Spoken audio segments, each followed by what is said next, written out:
नमस्कार। Political peach पर आप सभी लोगों का स्वागत है। दिल्ली के मुख्यमंत्री अरविंद केजरीवाल देंगे इस्तीफा। क्या होगा इसका राजनीतिक आयाम? कौन होगा दिल्ली का अगला मुख्यमंत्री? अरविंद केजरीवाल ने इस्तीफा देने का फैसला क्यों लिया? आइए जानते हैं इस वीडियो के अंदर कि अरविंद केजरीवाल को आखिर इस्तीफा क्यों देना। साथियों, जैसा कि आप सभी लोग जानते हैं, दिल्ली शराब घोटाला में नामजद हैं अरविंद केजरीवाल। आरोपी अरविंद केजरीवाल तिहाड़ जेल में बंद थे। माननीय सुप्रीम कोर्ट ने ट्रायल में हो रही देरी को आधार बनाते हुए अरविंद केजरीवाल को जमानत दी, लेकिन जमानत के साथ ये शर्त लगा दी कि वो मुख्यमंत्री ऑफिस नहीं जाएंगे, किसी फाइल पे साइन नहीं करेंगे। ऐसे में लगभग ना के बराबर मुख्यमंत्री रह गए थे। जिस तरह के जेल में रह करके वो सरकार चला रहे थे, लगभग उसी तरह की दिल्ली की सरकार चलती। हाँ, इतना अंतर जरूर आया था जमानत से बाहर आने के बाद कि वो कैबिनेट की मीटिंग ले सकते थे, लेकिन साइन नहीं कर सकते। ऐसे में विपक्षी भारतीय जनता पार्टी जब वो जेल में थे, जब भी उनके इस्तीफे की मांग कर रही।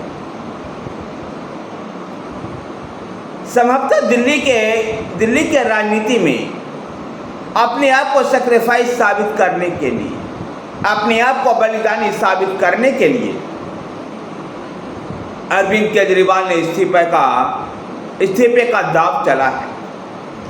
देखना दिलचस्प होगा कि केजरीवाल के इस्तीफे का यह दाव दिल्ली की जनता को कितनी भाती। क्या दिल्ली की जनता फिर से एक बार, तीसरी बार अरविंद केजरीवाल पर विश्वास जताती है या फिर कोई और विकल्प देखती है? वैसे लोकसभा चुनाव की अगर चर्चा करें तो जहां पर आम आदमी पार्टी और कांग्रेस मिलकर के चुनाव लड़ी थी, उनका वोट प्रतिशत भी लगभग इंटैक्ट रह गया था, जो 2019 में लगभग 42% दोनों पार्टियों को मिला करके था। 2024 में भी लगभग 42%। वहीं पर भारतीय जनता पार्टी का वोट प्रतिशत भी 54 से 56 के बीच में जो रहा है, जो 2019 से लेकर 2024 तक। लेकिन दिल्ली में लोकसभा का जो चुनाव हुआ था, उसमें अरविंद केजरीवाल ने कहा था जेल का जवाब वोट से, लेकिन जनता ने जेल का जवाब वोट से दिया और आम आदमी पार्टी और कांग्रेस के गठबंधन को एक भी सीटें नहीं। ऐसे में दिल्ली में बदली हुई राजनीतिक परिस्थितियों में, जहां स्लम एरियाज में, झुग्गियों में अल्पसंख्यकों के बीच में कांग्रेस अपनी पैठ को मजबूत बना रही थी, भारतीय जनता पार्टी से भी उनको चुनौती मिल रही थी। ऐसे में आम आदमी पार्टी का जो वोटर है इंटैक्ट रूप से उनसे जुड़ा हुआ नहीं।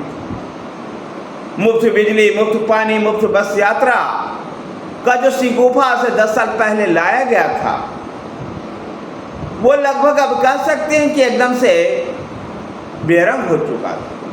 दिल्ली की जनता इस बात को समझना शुरू कर दी थी कि मुफ्त की चीज़ों की अपेक्षा आधारभूत सुविधाओं में विकास हमारे लिए लाभदायक।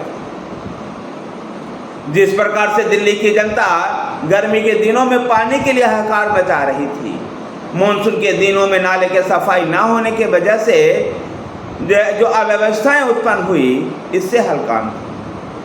ऐसे में दिल्ली की जनता का संभवतः ये मूड बना चुकी थी कि इस बार कम से कम 2015 और 2020 की तरह और आम आदमी पार्टी को एक मुश्त वोट नहीं करे।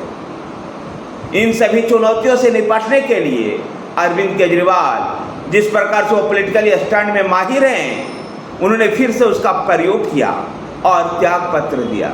त्याग पत्र देने के पीछे दे करके वो दिल्ली की जनता के बीच में जाएंगे और अपने आप को सैटिस्फाइड बताएंगे। ये करने का काम जो है वो अरविंद केजरीवाल करेंगे।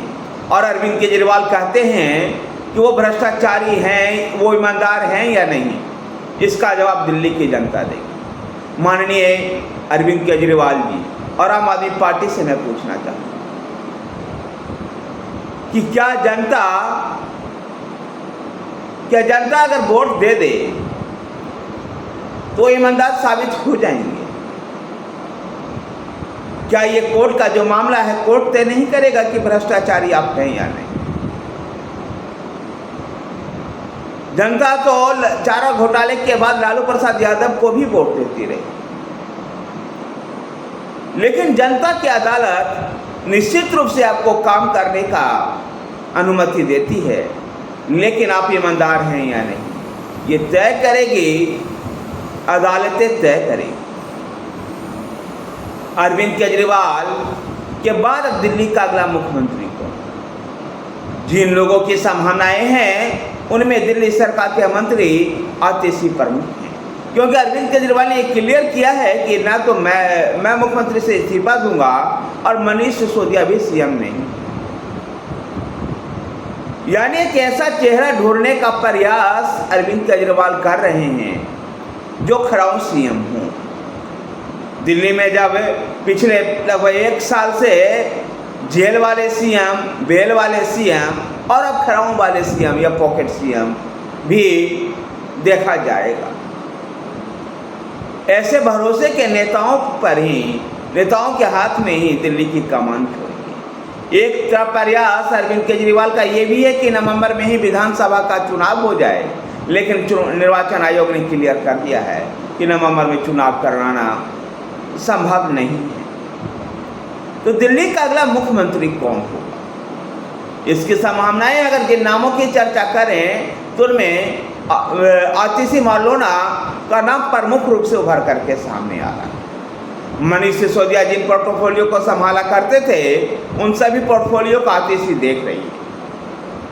ऐसे में आतिशी सबसे बड़े नाम के रूप में उभर करके सामने आ रही है। तो कहीं इस बात की भी चर्चा चल रही है कि विधायक दल से बाहर के व्यक्ति को भी सीएम बनाया जा सकता है। इसमें अरविंद केजरीवाल की पत्नी सुनीता केजरीवाल का नाम प्रमुख रूप से सामने आ रहा है। लेकिन ये लालू मॉडल क्या दिल्ली में चल पाएगा या नहीं, इसके ऊपर भी संशय है। देखना दिलचस्प होगा कि अरविंद केजरीवाल आखिर किसको मुख्यमंत्री के रूप में चुनते हैं और दिल्ली की जनता में दिल्ली की जनता को कितना वो इफेक्ट कर पाते हैं। दिल्ली में भारतीय जनता पार्टी भी लंबे समय से सत्ता से दूर, ऐसे में सत्ता में आने के लिए वो भी लगातार प्रयास कर रहे हैं।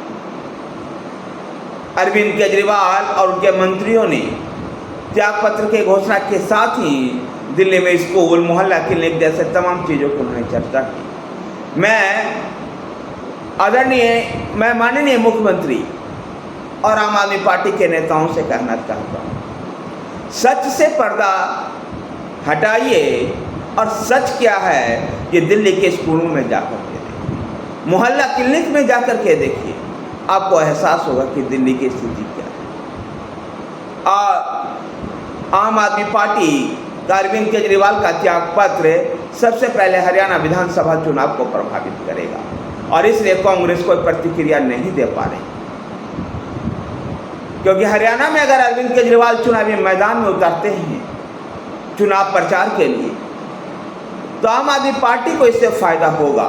आम आदमी पार्टी को ये फायदा कांग्रेस के नुकसान के एवज में होगा, क्योंकि कांग्रेस का जो वोट बैंक है, जो भाजपा विरोधी वोट है, वही कांग्रेस का भी वोट बैंक है और वही आम आदमी पार्टी के पास भी जाए। ऐसे में भारतीय जनता पार्टी को फायदा पहुंचा सकते हैं हरियाणा में अरविंद केजरीवाल। देखना दिलचस्प होगा कि दिल्ली की राजनीति में आखिर अरविंद केजरीवाल के इस्तीफे का कितना बड़ा प्रभाव पड़ता है। लेकिन इतना तय है कि अपने आप को सेक्रीफाइस साबित करने के लिए, अपने आप को बलिदानी साबित करने के लिए अरविंद केजरीवाल ने इस्तीफा दिया है। जब वो एक लाचार हो चुके थे, लाचार मुख्यमंत्री थे जो एक फाइल पर साइन नहीं कर सकते थे और मुख्यमंत्री ऑफिस नहीं जा सकते। ऐसे लाचार मुख्यमंत्री, ऐसे बेचारगी में से लाचारगी में अरविंद केजरीवाल को त्यागपत्र देना पड़ा है। अरविंद केजरीवाल का त्यागपत्र कोई मनोस्थिति अपने खुद की इच्छा से नहीं थी, खुद पद छोड़ने की इच्छा से नहीं थी, बल्कि माननीय अदालत के आगे मजबूरी में आकर के उनको त्याग पत्र देना।